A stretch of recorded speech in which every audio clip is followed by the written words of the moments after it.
Peace and blessings, everyone. Welcome to Real Talk with Kasim. Real Talk with Kasim is designed to bring information and concerns of our community to the forefront.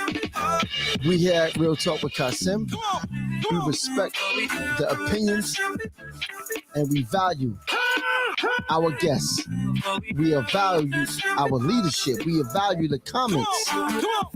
We here at Real Talk with Kasim do not entertain gossip, nor do we entertain disrespect.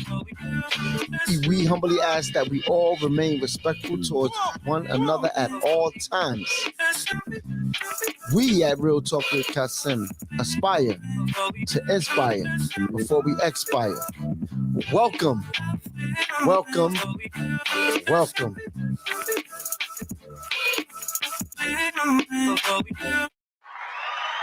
Peace, light, love, and liberation to you all.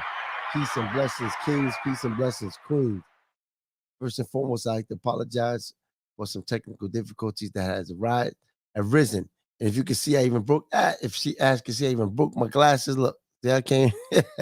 I even broke them. There's no thing, so they may look crooked in the thing, but it's okay. We gonna make it still happen.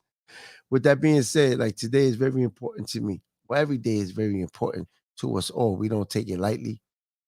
What I would like to say is what makes this special, this in particular episode of Real Talk with Kasim, is because we have the sister. She's a queen. Always call her the queen. Always. And her name is Ashley Lipscomb. She's a reverend. She's an abolitionist.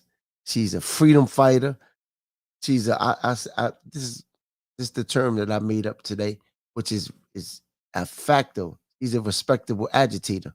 And when I say agitator, because when you look at a washing machine, most people don't know and understand, or it's unbeknown to most people, that the most important, or one of the key components to a washing machine is the agitator. If the agitator didn't exist inside of a washing machine, your clothes will not get clean. So I call her the respectable agitator because the sister's information is so pure and she's so sharp. And she's unapologetically a Black queen, African queen, and the most child of the Most High God. And she's not going to apologize for any of that. She speaks truth to power. And she's just an amazing, phenomenal sister. I was blessed with the ability to have her, not ability, I was blessed with the blessing to have her as my son's G-mommy, as we call her. And she's phenomenal. She was educated in the school system. Now she comes back into school and she teaches. But I'm gonna let her tell you about that. I'm gonna let her talk about that. And because we actually 30 minutes behind, the show is not gonna be a whole hour. I'm gonna get as much information as I can get out of her for today. And God willing, time allows, or if it's permissible, maybe one day we have her back on because the schedule is heavy. She has a lot to do. She's doing a lot. But with that being said, I want you all to please help me welcome to the screen this queen, this phenomenal, phenomenal Black woman, Reverend Ashley Lipscomb.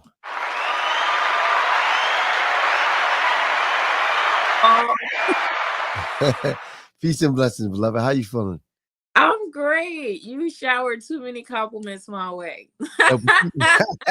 You are so deserving of it. And every time you laugh, I think you're Aunt Kim because you laugh the same. I hear that a lot.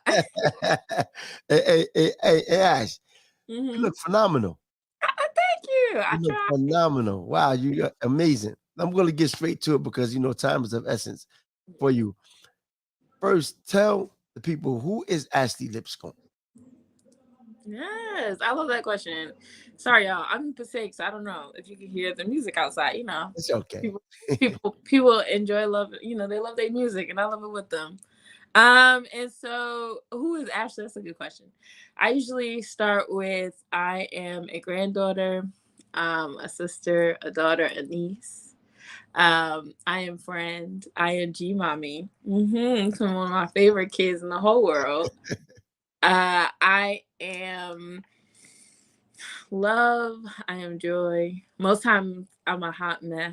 I'm trying to figure out. And then there are days I am just trying to figure out who I am and who I want to be. Most importantly, I think for me, I just am. And that's it. That's me. What more is there to say about that? Beautiful. Tell us about your educational background. Yeah, so I was a teacher.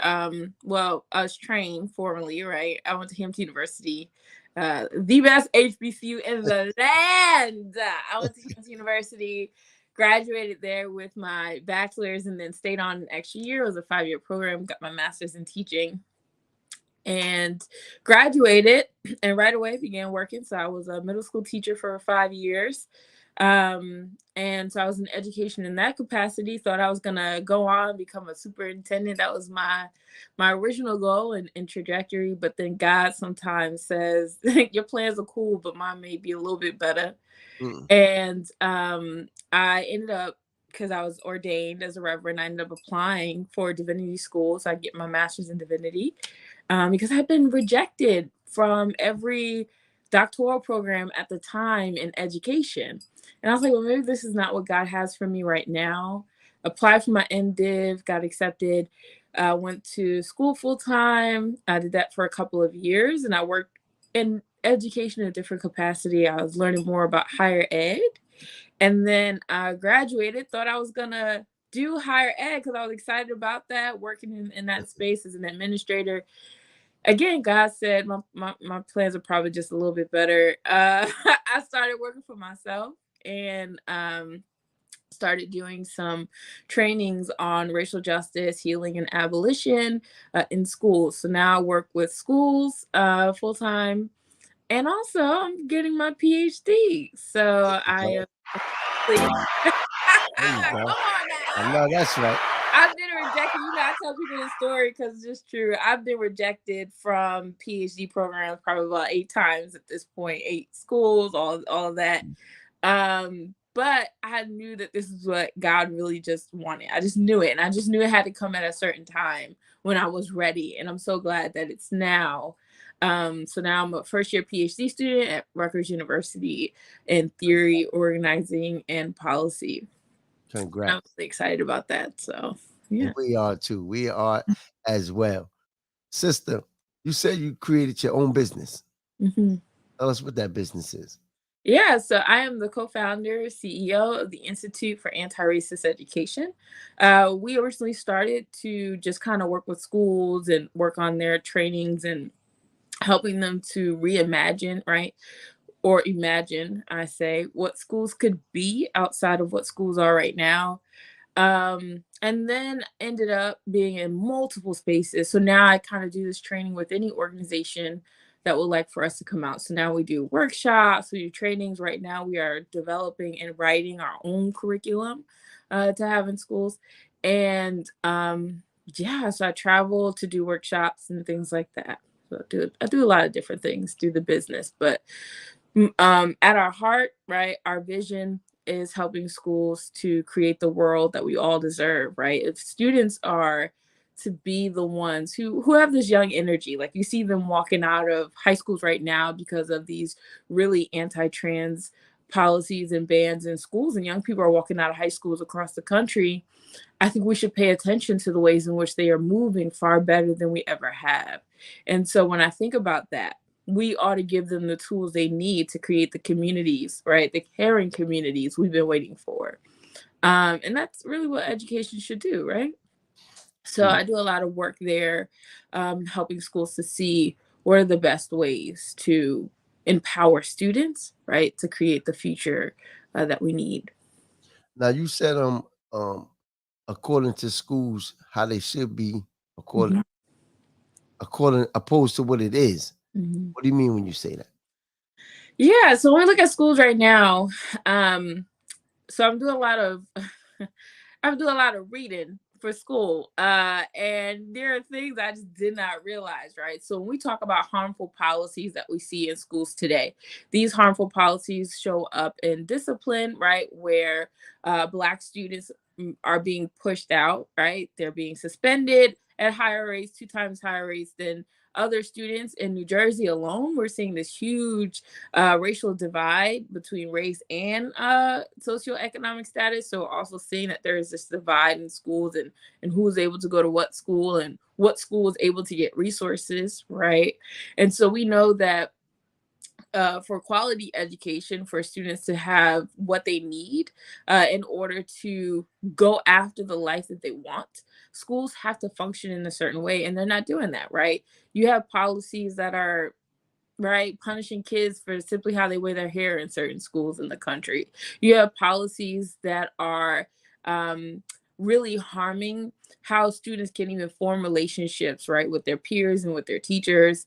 And then you have curriculums that don't even teach to their particular needs, right? You don't have curriculums that where they can see themselves, learn from the history of their own ancestors in their communities. You have curriculum that's just not as engaging for students who need that, right?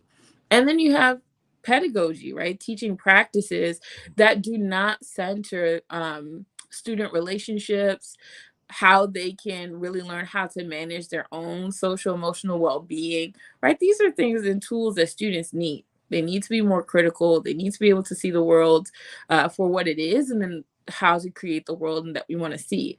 And the ways the schools are functioning right now, are they getting better? Sure.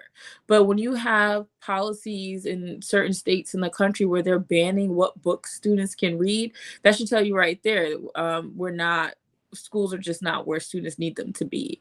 Ideally, for me, schools that are loving, schools that really care about students, are really thinking about their total well being, right? Holistically. So if that child is struggling at home, or their family is, could be unhoused, how are schools thinking about facilitating, hey, I heard, we understand that your student is absent because you're struggling with housing. If you talk to this person, this particular office in the city, they'll be able to help you, right? Schools can kind of do that to ensure that that child is fully taken care of when they come into the learning space, that they can fully engage in the learning process. But it's hard to think about that when schools for so long have been functioning right on punishment, control, those kind of things. So who is it? Because let me ask a question. This is a question most people don't know, or and haven't dared to even ask, which is who sets the curriculum in our school system? It really depends on the states that you're in. It also depends on the school that you're in, right? For I was an educator, right? So I was blessed to be in a district where they kind of allowed us to really build our curriculum, work together to really think about what we want to teach. There are not teachers who have that. There are some schools where they purchase a curriculum and you have to teach that, especially in schools where like you can't even say in like enslavement happened in history at this point. So there are schools like that. So if you can't say that, then you Mm. have to teach the curriculum that they even have in front of them.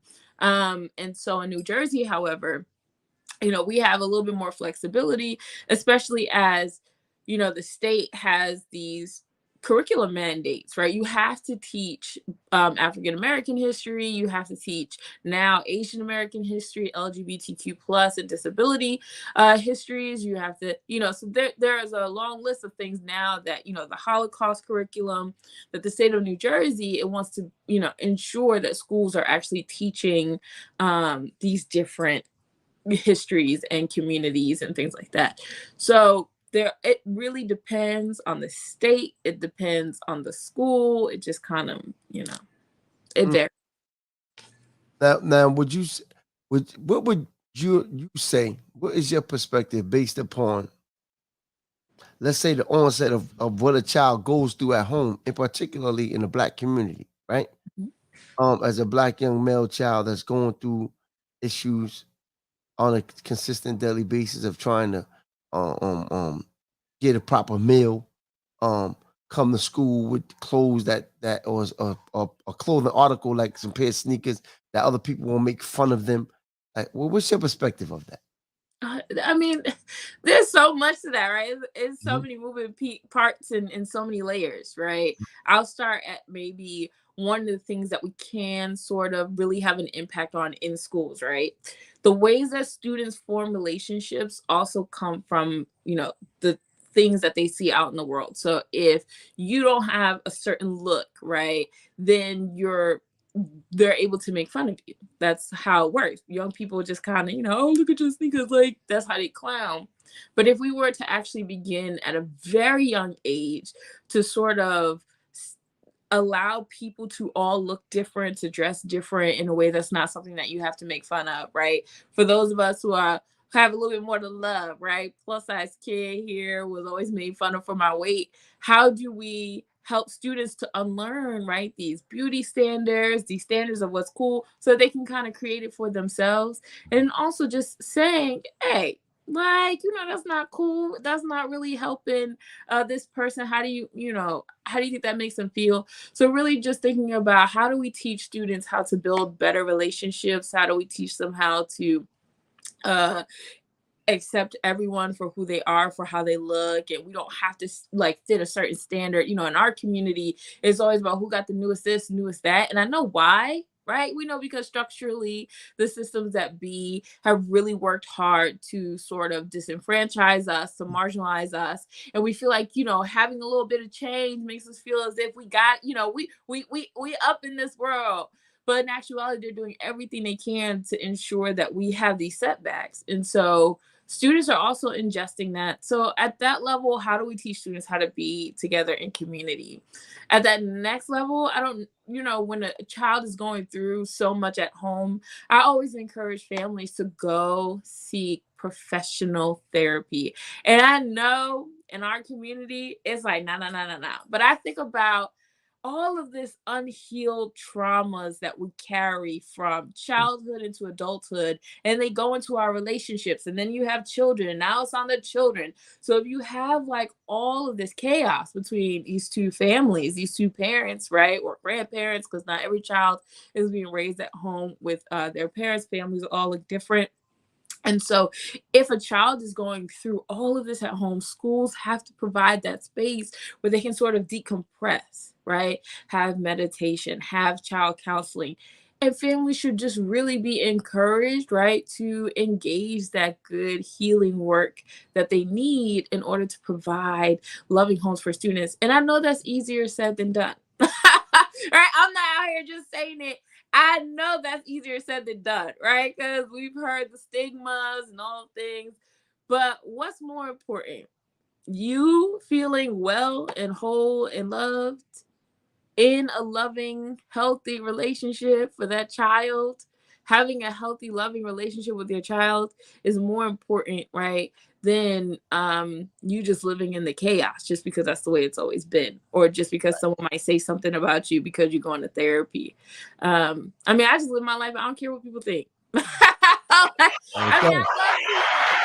That's right. That's right. I love people, but I love therapy. And That's I right. love Jesus. And I love healthy relationships. And if it don't make me feel well, don't make me feel loved. If I don't feel like I can be my true self, I will live without it. There you go. And And that's that's what we want to show that the first. reality. That's the reality. Mm-hmm. And wait, let me get back into this too.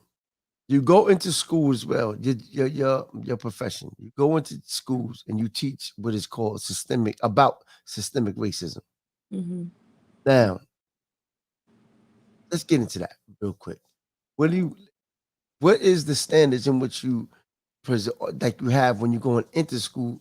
Because you have people, in particularly like black folk. I mean, you're a black queen that's going into the school system teaching this. Now, my question would be, how what type of feedback do you get from them sisters that look like you who don't know about systemic racism? Not just the sisters, as brothers as well. Do at times can it be intimidating to them? Like, hey, we got this young sister or a sister who I knew or who taught in the school with me. Now she's come back with a whole different mindset, and now she's in here like not so much focused on them and how they feel about you because we don't care about that. It's the job that has to get done. The information has to be spread and it has to be taught. Do you get resistance and what is it that you teach when you go in there when you say you talk to them or teach them about systemic racism? Yeah, I mean, there are layers, right? So it really depends on the district. What are you calling me in here for, right? What are the supports and resources you need? Not every school needs the training on, right, racism 101. Not all of them need the introductory things because they've had it already. Some may need, how do I do this in curriculum? What are some curriculum supports that you can offer? How I can teach racism to my children, things like that. So it depends on what they bring me in for. Now, I have been in predominantly Black districts, right, where I talk about how does internalized racism show up in our communities? How is it manifested within ourselves? How we carry ourselves? How we live out in the world? I do a lot of that work because I do focus on a lot of racial justice and healing. I always go back to, right, we live in a world where racialized trauma is real, and we will ingest these ideologies and belief systems that tell us we must live within these boxes in order to be worthy of, right, recognition, affirmation, all of those things. And I'm like, unlearn that stuff. You're an educator. People have been living out here trying to burn us out. I was a teacher working like 3 jobs, all sorts of stuff. And life will just burn us out. But that's because we've been conditioned to believe that the more productive we are, the more we're worthy of, right, recognition, affirmation, all these things, when that's not actually true, right? That's a product of white supremacy culture. We don't provide healthy boundaries in order to protect ourselves. That's a product of white supremacist delusions that teach us that bigger is better. So you have to work for bigger instead of you defining what success looks like for you, right? What does it mean for you to do these things, not by what other people say you have to do? You're not successful unless you have these degrees. Okay, that's what people believe, but does that work for you? You don't even like school. Right? So like I always try to, when I go in these spaces, talk about first, of course, the history, right? That there are multiple structures. Racism manifests in so many ways. It is not just the structural stuff. There's internalized stuff. There's things that's insidious in our organizations. You have the micro, macro aggressions, right? So I teach a lot of these terms first, but I also embody it. In these situations where someone has said something, right, especially with white folks in the room who have said something racist, something happens in your body. How do you pick up on the cues that now, all right, I'm about to respond. So I know I need to take a breath. I need to process what was said, and I need room to figure out if I need to engage this conversation to teach you something or if I need to move on and let somebody else teach you, right? So we talk about the ways that racism manifests. It manifests in like so many different ways, and I teach those ways. I also teach you how to become more racially literate so that you can see when racism is playing out, but also how to heal from so many things that we've learned that's just really toxic, right? That's just something our ancestors would not have done or believed in, right? All of those things. And sort of, hey, this is how we unlearn them, this is how we heal from them, and this is how we can live outside of these structures. So it's a bit of everything, right? And then also, how do you think about the work outside of school? How are you living it in your everyday? When we talk about anti-racism, when we talk about abolition, it has to be a lived reality. So how are you living that in your everyday, right? I don't support, or at least I try not to. I try to be more cognizant of it, right? Organizations that are invested in building prisons. I'm just not there. So I just don't support and organizations that build things within prisons, and then and those folks in there getting like cents to the dollar for the work that they're doing. Okay, that's enslavement, and yet these corporations are making billions off of it. So I'm very cognizant of that. That's how I live my life. And so how do we think about unlearning the messages, right, of white supremacist delusions that tell us we have to live in a world within these boxes and then just do away with it? So that was a long answer, but no, wonderful, very informative, because you could go back and look. Everybody's not gonna get everything right now. But sometimes you gotta go replay, and then because this is learning. As I'm speaking to you, this is sobering for me. As I'm speaking to you, I'm learning some things myself. That's what this is about. Give me your perspective on this. Because I spoke about this on a previous show. It was a question. No, it was a post that someone put up on Facebook, and it was pertaining to the individual said, I'm tired of all these messages being spoken or and presented in Spanish. I don't speak Spanish. I'm from here. Why is it not in English? So this is the English country. And he was just being, just venting. It wasn't a negative or to the extent that I've noticed or detected. And my goodness, the feedback. I was like, whoa, because I was gonna end up saying something, but then I said, nah, you know what? Let me bring this to the attention on the show. Let me get other people's feedback. Because they was like, who is you to say that we can't put nothing up in Spanish? And I would. and he said, and then it was like, well, English is not the official language of this country, and things of that nature. I would. And question, and I'm like, okay, understandable. Yeah, Understandable. it's true. English is not the official language. Let's just be Right. very clear. Like, I know for the Black community, it is touchy, right? But we also got to unlearn again these white supremacist delusions that would have us to separate ourselves from other communities that live under the full weight of systemic racism, right? We believe that if we have this one little thing, then we are better than another community, right? Some way, somehow, we are worthy of living out in the world without all these like daggers at our backs. We got a little bit of something, some power somewhere because we speak English. But when I think about this, is that the world you really want to live in? Are you not already tired of fighting all these systems that really be out to kill you? That you would be willing to step on another community who's asking you to hear their pain, their plight. And don't get me wrong, other communities have issues with anti-Blackness, and they will have to deal with that as well. I'm not taking that for granted. But in this community, where predominantly, right, so many folks predominantly in this community do their native language is Spanish. There should be nothing wrong with us translating in order to be more accommodating to this community, especially because the US does not have one chosen language. That's not even what this country is supposed to be about. On its history and its founding, English was not the primary language. Mm-hmm. Let's not forget that you had indigenous communities here, still do, who are living and thriving, who have their own language, their own community, and then you get these settlers to come in, colonizing this place, and then now we want to embody that sort of really toxic ideology that we can't translate. Do you still understand? Yes, it's translated, but are there messages for you? Is this for your community? We don't need everything. And we got to learn how to understand that the movements, right, for equity, for justice, is supposed to be for all of us. Because if one of us is left behind, because let's not forget there are Black folks and Afro-Latinas, Afro-Latine, right? All of these folks are in our communities. And if one of us is being harmed by systemic injustice, then none of us can be free. That's right. And so we got to learn how to, first of all, be in solidarity, right? In the right way, because that's how we move, right? That's how we get what we need to get. That's how we get free. It shouldn't, this whole like, oh, I gotta translate, da, da, da, da. I know you feeling it. I know you feeling like you just don't have any semblance of control. But we are not the majority in Passaic. Let's just be real about that too. Mm-hmm. And so what are we, like 2% of the city as Black folks?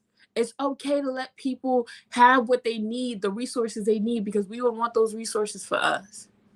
And what do you say to the individual who says, because it was interesting to me. Well, when you go to the court system, the language is in English. When you go to what they say when you watch football, baseball, basketball games, it's in English. When you go to a Senate or congressional meeting, it's in English. What language does the president speak? English. Then the thing becomes this. Well, if you go to the Dominican Republic, they speak their language, which they say Spanish. You can't go there and make them speak English. So I know they also speak English there. There are schools that train their kids in English. Let's be clear, we are one of the only countries that we don't speak more than one language. Mm-hmm. Right? There are other countries, yes, but let's talk about how many other countries do learn 2 languages or 3 when they are very young. They teach their kids multiple languages, because to be bilingual is more of an asset in any country. And so we are one of the only ones who are not teaching our children at a very young age multiple languages. Right. that more so speaks to how we are failing ourselves than we are trying to marginalize another community because we refuse to learn the language. You should want to be bilingual. In general, you should want to know multiple languages in general. Like that for me to say like, oh, other countries, that's not true. They speak English in other countries. Spanish is one of the growing languages globally. There are so many more countries learning Spanish. So what is our problem? Why you should multiple. That's just like saying if you black, you should, instead of always worrying about English, you should at least try to go learn one of the native tongues, right? I listen, okay. When I tell you I'm out here trying to learn other languages, because that's, first of all, I just love to learn. But also it just is, for me, I feel slighted that when I was a child, I didn't get it at such a young age. Like I would love to know multiple languages because it's just better. You get to travel too, knowing that you know. And I know we ain't really think about global citizenship, right? I didn't start traveling until I was 30 years old, right? 29, 30. Going to other countries. But when we only stay here, we don't even get to see what that feels like to travel somewhere else, knowing that you have like another language that you can even just use somewhere else. That's a great feeling. So for me, I want to learn Spanish, right? And so I do try to have a little something. Me as well. I try to read a little something. I'm not great, so don't ask me to speak it. But when people talk to me, I want to be able to help them. Right. But that's how you be in community. We haven't really learned how to be in community with each other. It's always about me, me, me. That's white supremacy culture. What makes me feel uncomfortable? What I want. That's not community. That's not a communal way of being, right? We can't help each other if we always focus on siloing our communities. So in the word community is common unity. What would you say would be our common unity? Okay.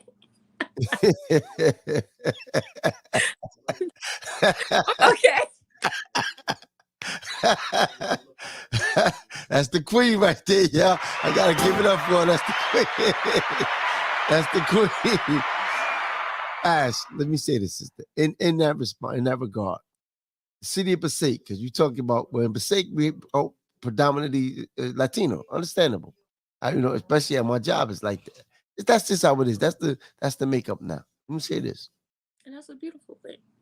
When it comes to racism, and racism as you basically profoundly acknowledge to me that it's on different levels, right? In Passaic, this city in which we live in, what would you say would be the avenue from your perspective of leaving, traveling, and going to a prestigious or deemed a prestigious college, and you come back, right?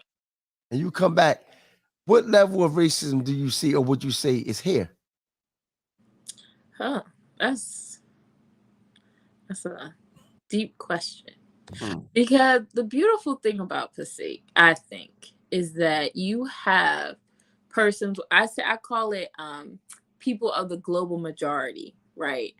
I don't like, for me, I don't use like minority and all that other stuff because that's really white centered language. So I try to open space knowing that Black folks, right, we are a part of what's called the global majority. Like 80% of the world are people who are non-white. And so when I think about the beautiful thing about our city is that we have so many people of the global majority from so many cultures, from so many places, doing so many different things. And I hope you're still there because you disappeared on my screen. Okay. I gave you the screen. Okay, I'm sorry. Okay. And so like when I think about in that way, we have so many beautiful people here in the city from so many different cultures. That's an asset. And so I love that about our city. I love that we have even folks in leadership, right? Politicians, our churches are just, it's just a beautiful place to be when I don't have to worry about, right, overt white racism that comes from certain communities. Now, where we have to be mindful, and this is just, y'all just y'all just take it for what it is. But one of the things that I think we're just going to have to be mindful of are really the larger institutional forms of racism that can meet us anywhere, right? Whether it be Passaic, no matter where you go.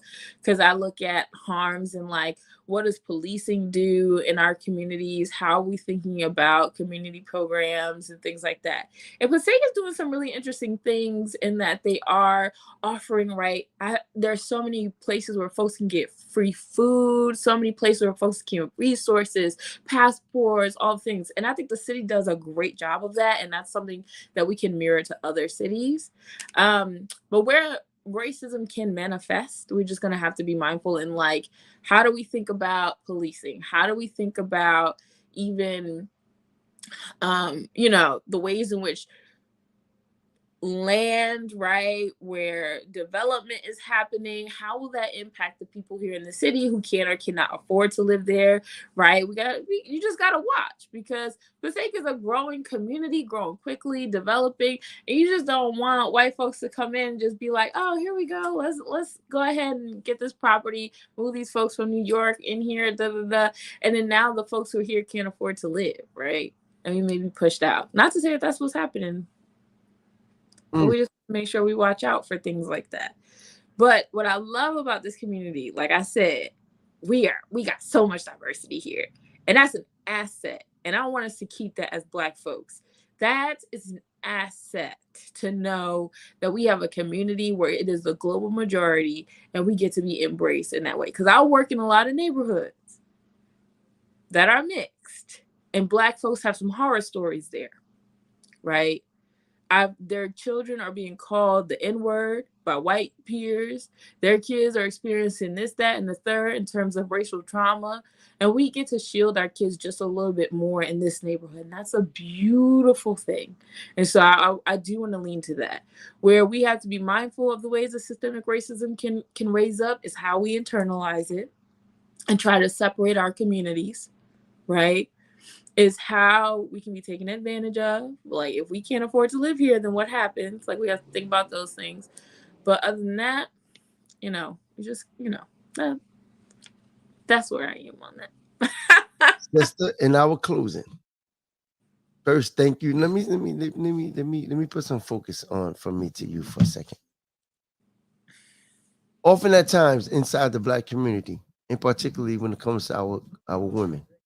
Now, and I'm speaking about the Black community because that's where I'm from. I'm on the Black community. No, let me rephrase that. Let me get this right. I don't want to limit it because this ain't like we the only people. So I'm going to correct myself and hold myself accountable to the correction. There are young queens, there are young women whom are often disrespected by being called names like bitches, hoes. They try to take names and make them sweet and call them thoughts and things of that nature. And there are some individuals whom embrace it to the point where they be like, Paulie Silver, yeah, one bit, well, yeah, you too, you bitch. Hey, that's my bitch. As you being the sister that you are, whom you know I love you, I respect you to the utmost. What do you say as a queen to them young sisters? And then I have something for you. I would like you to say to the brothers as well. And I'm saying that because I hold you in high regard, and particularly with your standings of your womanhood. Yes, well, I'm about to be a little spicy with this answer, so I'm not gonna this one. I am a reverend. Amen. Praise the Lord. That's right. But also at the same time, communities get to reclaim what they choose to reclaim. Now, we may or may not like it, right? But I think women who live under the full weight of patriarchy, especially Black women who also have to live under the full weight of racism, and for our sisters who are part of the LGBTQ plus community, they also have to live under the full weight of homophobia, transphobia, and all of those things. When people who are oppressed peoples decide that they get to reclaim a thing, let them do it in their way. That if we are not a part of that community, that's not something we as Black folks have reclaimed, whether you agree with it or not. There are folks in the Black community who have reclaimed the N-word. I don't really say it like that, but there are people who do, and that's their business. They should.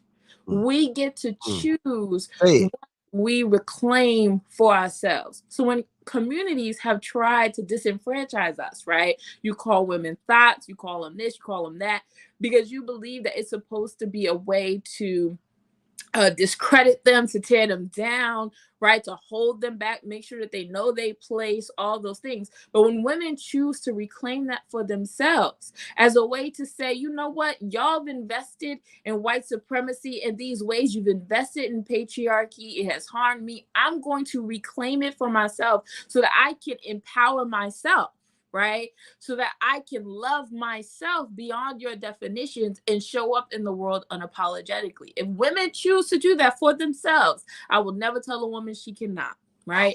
Now, if that's not for me, Come on. right? Now, if Come on. that's not for me, Come on. if I'm not using that for myself, that's my business. Talk But about I'm not going to tell another woman not to, because that's the way that she reclaims her femininity. That's the way that she reclaims her womanhood. That is up to her.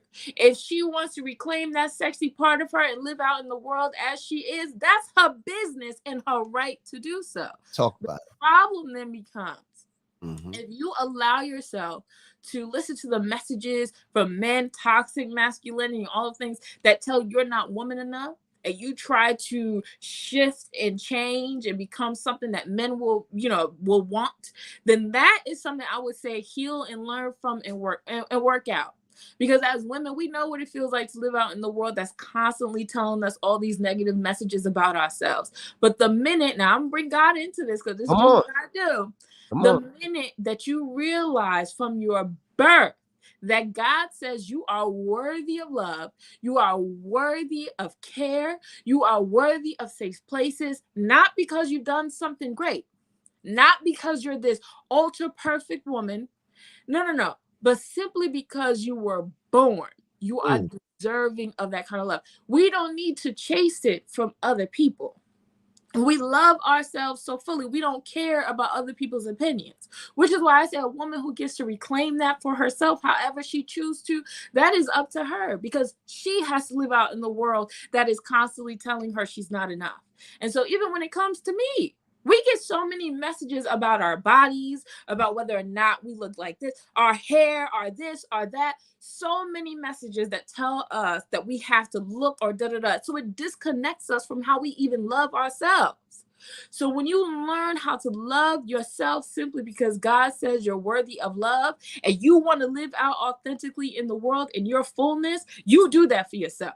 However it shows up. For me, it may be different from you, and that's okay, right? Because I love myself so much.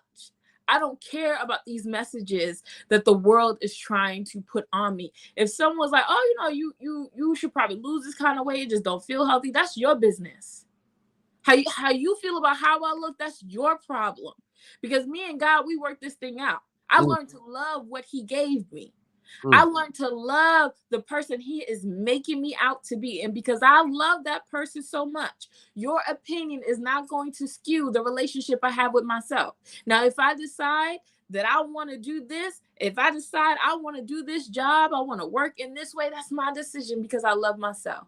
Because I have a vision for my life and I'm going to do it for me, not because you said I should. And so for a lot of women, we feel like we have to be stuck in these relationships that don't, are not fulfilling to us, these relationships that are not safe, because the world says that you're not really a woman if you out here single by yourself, or there must be something wrong with you. Everything about me is beautiful. And so when it comes to whether or not I'm going to take someone else's issues, unhealed trauma, and I choose not to engage and I'd rather be single, that's my business. Right. And so we have to be able to allow people to live out in the world as they choose to. Why y'all always minding someone else's business is beyond me. But if you feel like something within you wishes you had what I had, then again, go ahead and heal yourself and go do what you do. But I'm telling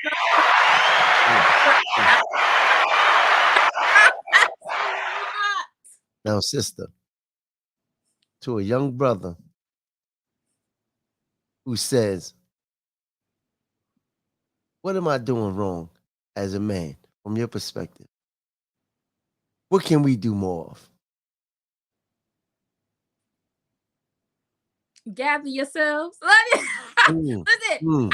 when I see these podcasts of these toxic men out here spewing these really toxic messages about women, about masculinity, and all of that stuff. Heal from your patriarchy, number one. Mm. Heal from that toxic masculinity because it is disconnecting you from yourself.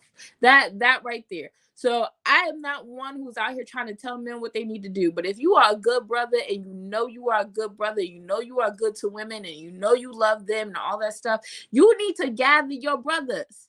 You don't need to keep telling these women what they need to do to get men. No, no, no. You need to start gathering each other. Do the healing work you need to do for you so you don't get these messages that say, you must be a provider. You must be the leader of the household. You must be this. Why you can't just be a healed person in a loving relationship with somebody else? So at the end of the day, you don't feel like you have to fit within all these categories that are just unattainable. Mm. Mm. And so I really believe that if you just learn that you too were born and you are worthy of love, you don't have to fit within all of these boxes. You don't have to meet someone else's expectations for you. You get to be fully healed, fully loved, and just a person. Then you won't be out here trying to control what women do because they make you feel like less of a man. Mm.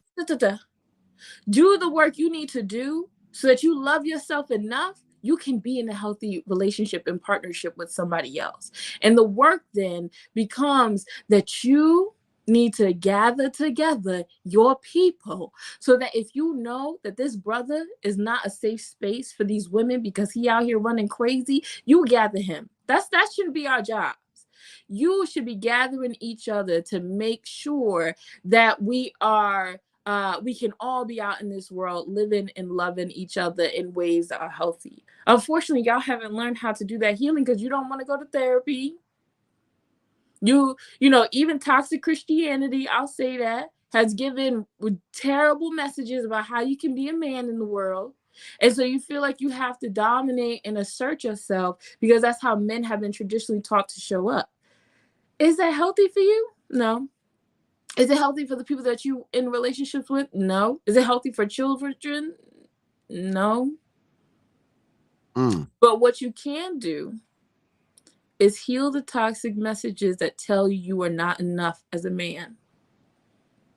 Learn to love yourself so much that you don't have to overexert onto anyone else and try to control what they can or cannot do because you feel like you don't have any control. You do over how you show up in the world. So I say, I'm not here to talk to men. I'll work with the women because that's what we do. I work and gather in my own community, and I wish men learn that too. But gather yourselves and gather each other. We shouldn't have to be the ones to tell you what you're doing wrong. You already know. That's why y'all be like, what can we do? You already know.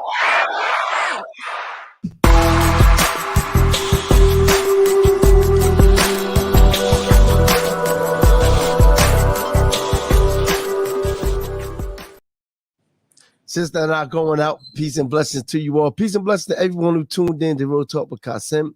Brother Butch Man, the King, Brother Deshaun Chalmers, God J. Patterson, the Sake NAACP, Brother Lester Wayne, the Queen Paulette Gathers. For all you who took the initiative to tune in, Brother Steve Washington. Oh, that's Papa Tommy Lipscomb, Patricia Butler. Peace and blessings to you all. This is the part where we got our way going out. It's called a word embracement. I'm going to give you 3 words, and you tell me what it is that comes to your head when you say these 3 words. Okay. It could be a person, place, or thing. First one I'm going to give you is Nana. Okay. Okay, Nana. Listen, if you know me, you know I love my Nana. My Nana is truthfully the epitome of love, care, and community. She is the one who showed me how you show up for your neighbors. She is the one who's shown me how you show up for family. And she also is the one who showed me how to love and be laughter. You ever heard my grandmother laugh? Like It's infectious. It's like you. Yes, that's my Nana. I love Nanas.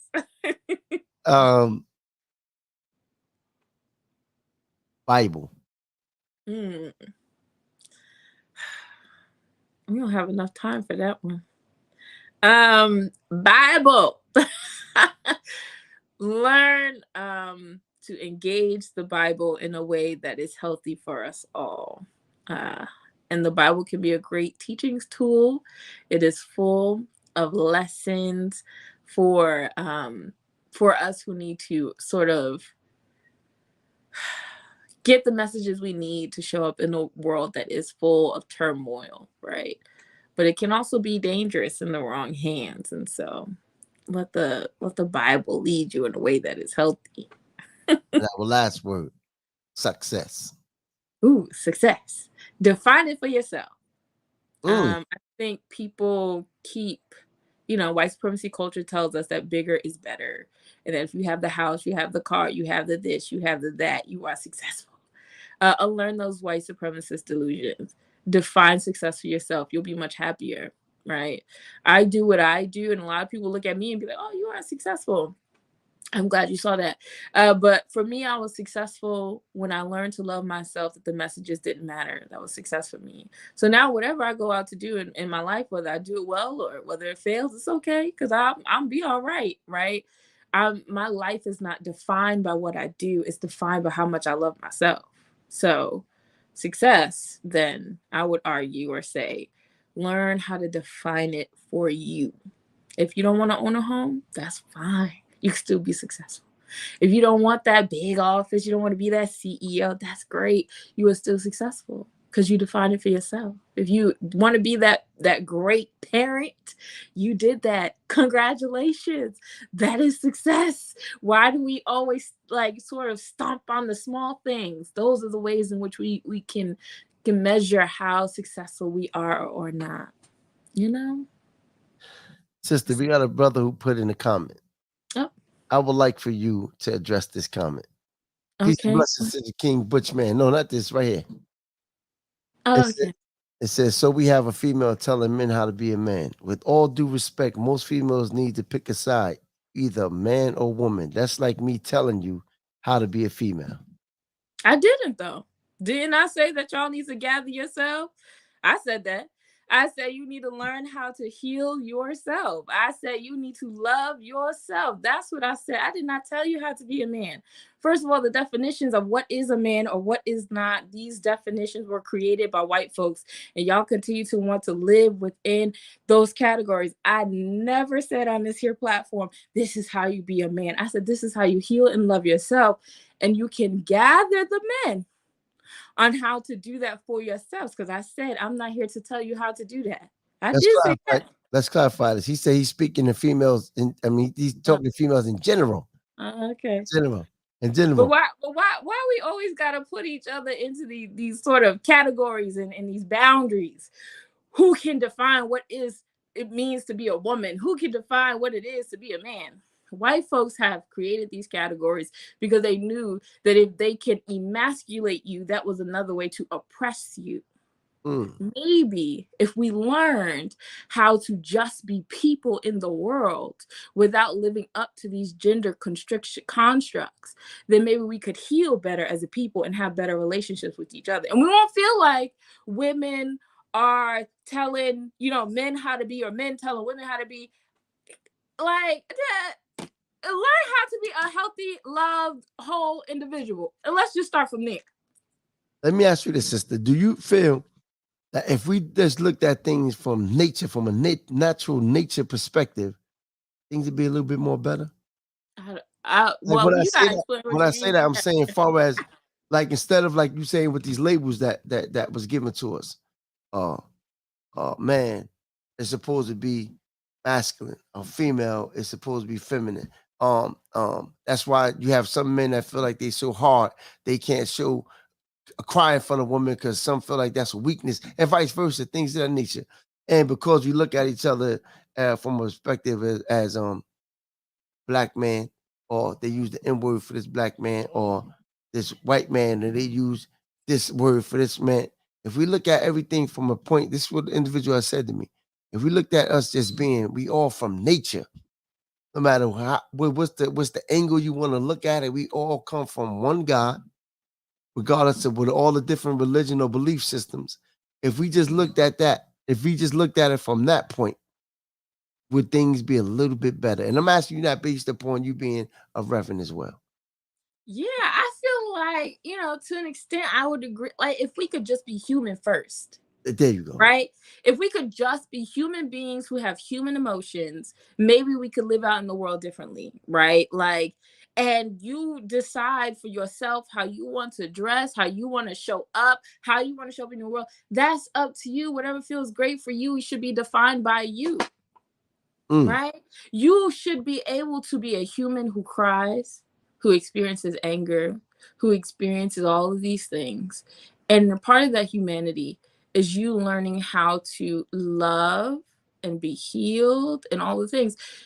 If we continue to live within these categories that try to define something, then we'll never actually be, or we'll always, I'm not going to say it that way. I'm going to say it this way. We'll always live in a world where we're trying to fight to be worthy of love, to be worthy of esteem, and all those things. So if at the end of the day, we can just start off with the fact that we are human beings, right? If the world didn't tell us we were Black and that we were sort of a lower class of people, if the world didn't tell us that we did not deserve to be in certain spaces, and we could just be human and be deserving of everything, I wonder then if we would have free healthcare. I wonder if we would have free education. I wonder if we would have organically sourced foods that are accessible. I wonder if we would have this, if we would have that. These categories and these constructions, they were made to keep us, right, enchained and bound to all those things. Sister, tomorrow not promised to me, nor is it to you. All we have is right now. Right now, I want to tell you that I applaud your womanhood. Ashley, I thank you for taking the initiative to come on, because this was we was building, and I said, you know what, we need that on the show. Like, I'll bring you on the show. You looked at this, you're like, yeah, we can do it. Like, that means a lot to me. And you always getting me, Kasim. That's you how I always get you. getting me in these conversations. That's this how is I supposed get to be you. about education. You got me out here talking about men and women. Yeah, relationships. Well, I am single, if you want to know. But happily so. Let me put that out there for people like, that's why she's single. You right. By choice. My life is great. No, I'm just kidding. But that's what it's about. And sister, I applaud you. I thank you so much. You are doing amazing work out there. And often at times there's work that individuals do that goes unnoticed in particularly like the masses. We know that you're not doing it for no pat in the back. We know if anybody knows Ashley, she's doing it for the love of God, period. And in loving God, you're doing it for your people. Like, most people don't understand that Ashley is a reverend. She's just not this sister who, like, she's also a reverend as well. And I want to thank you. Once again, I want to thank you. I want to commend you. If there's anything that we ever could do to help you out, or when you need me, I'm here for you. And I wouldn't be able to go if I didn't tell you to say something to Kaz, because he would say, Daddy, you didn't mention me to G Mommy. I gotta get you. Listen, he already know that's my guy. I love that little kid and everything. He honestly brings me joy. I talk about him more than I think. Don't tell my nieces. I love that kid. So, Kasim, if you hear this, you know I love you. Okay, I love him, and I'm so honored that you even asked me to be his godmother, and it's probably one of the best decisions I could have made was to accept it, because he sincerely, you and Doshana have done a wonderful job, and I think he is so much light, so much intellect. He is going to be a force to be reckoned with, Yeah, I do. The educational thing, when we talk about him and anything with education, you that. Now, G Mommy, G Mommy do this. She strives for this. She does this. She does that. I've always put highlights no matter what a person types in, as long as it's not degrading or disrespectful towards the one. I always put it up. Everyone. So if you ever feel like you want, that's participation. So I'll put it up. I'm gonna say this first. Sorry, because I just read it. I love being black. Let me hold that because we got a legacy that people usually try to. I know I said we didn't have these categories. Yes, this is true, but we don't live in that kind of world, right? Where we don't have these categories. So within that category, I'm going to preface this myself and say I love being black. The history of blackness that I am reading right now, the ways in which during enslavement, after enslavement, where they were trying to keep us from learning how to read because they knew that knowledge would be the way that we would try to emancipate ourselves. That as black folks, they coalesced, right? We got a history of blackness that is rich, where you call me an agitator, right? Where they were working together to make sure that they got the books that they needed, ways that they can learn how to read so that they can build their own schools because they were building their own schools. It is literally because of black people that public education, especially in the South, became what it was. Because you have poor whites who noticed that these black folks were becoming more literate and fighting to have more schools than they were. They were like, oh, you can't mess up my upward mobility.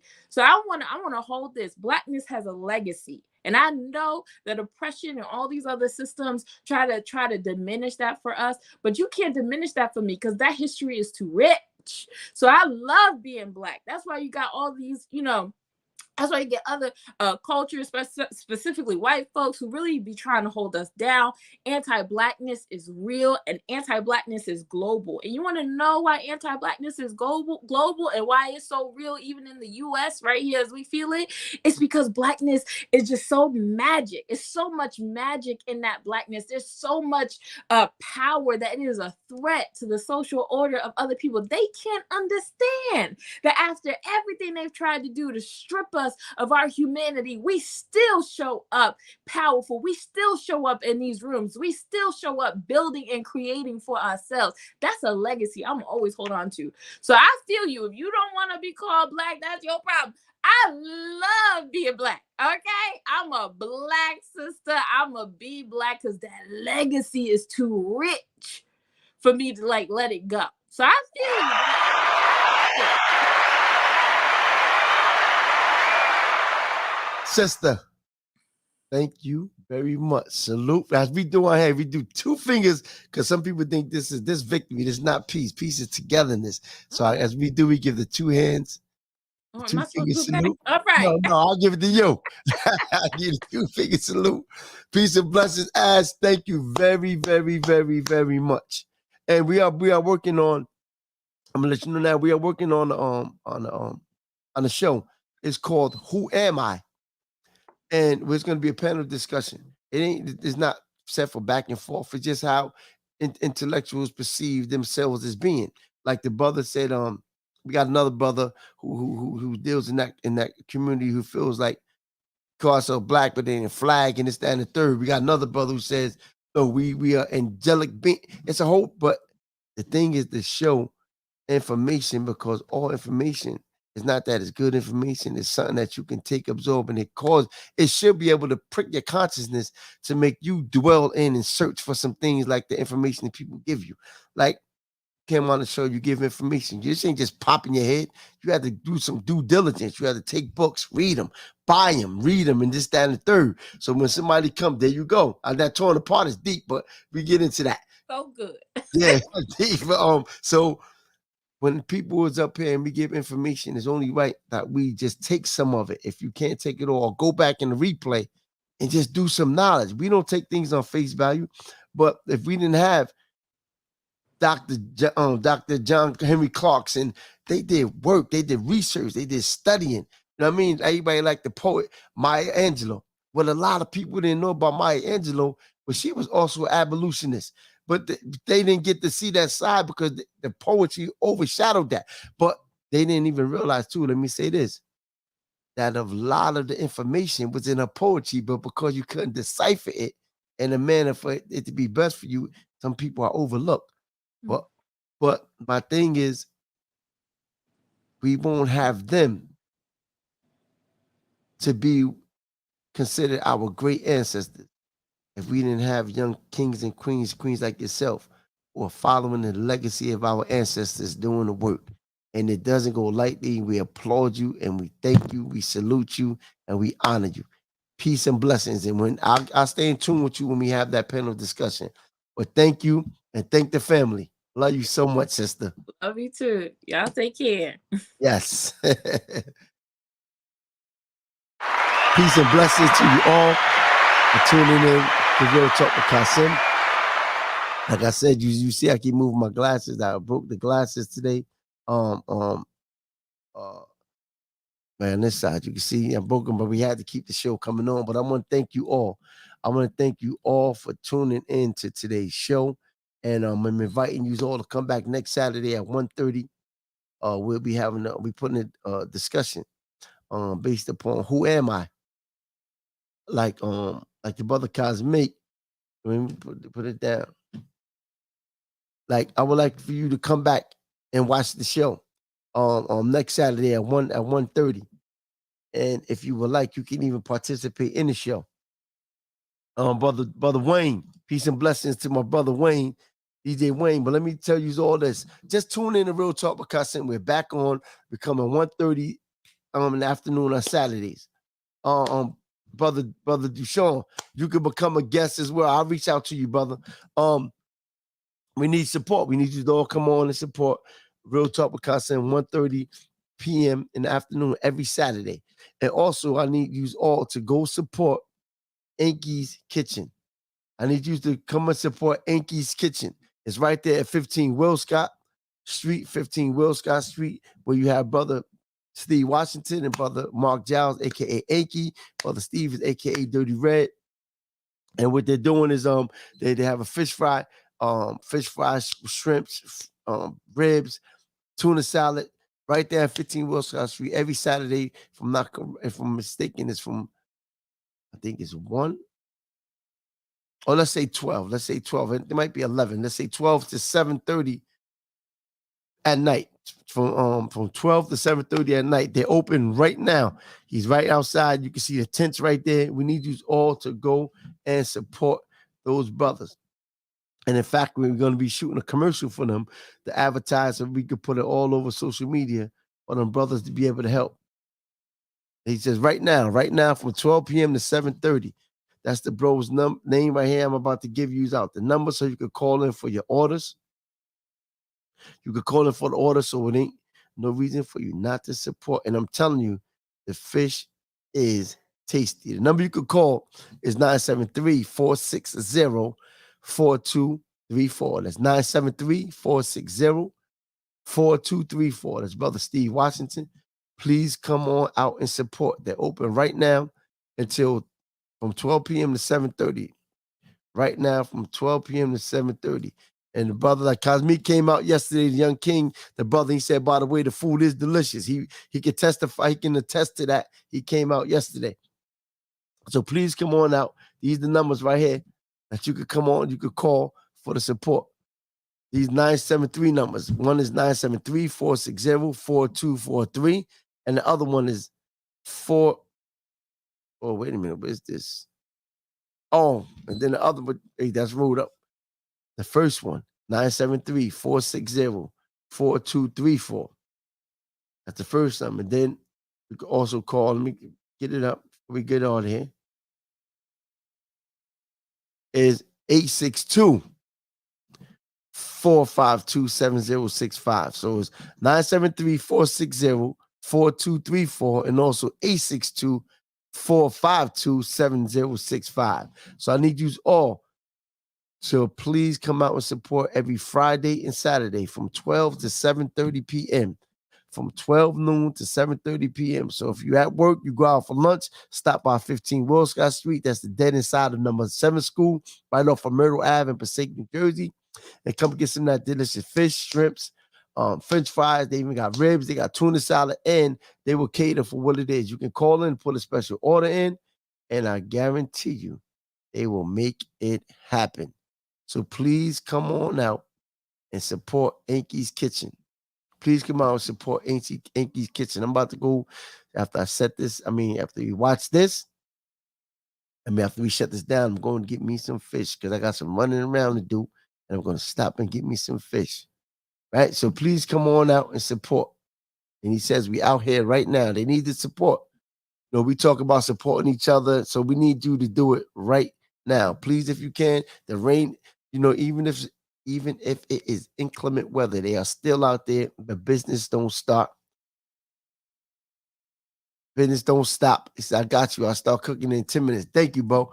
And I'm telling you, please go out and support.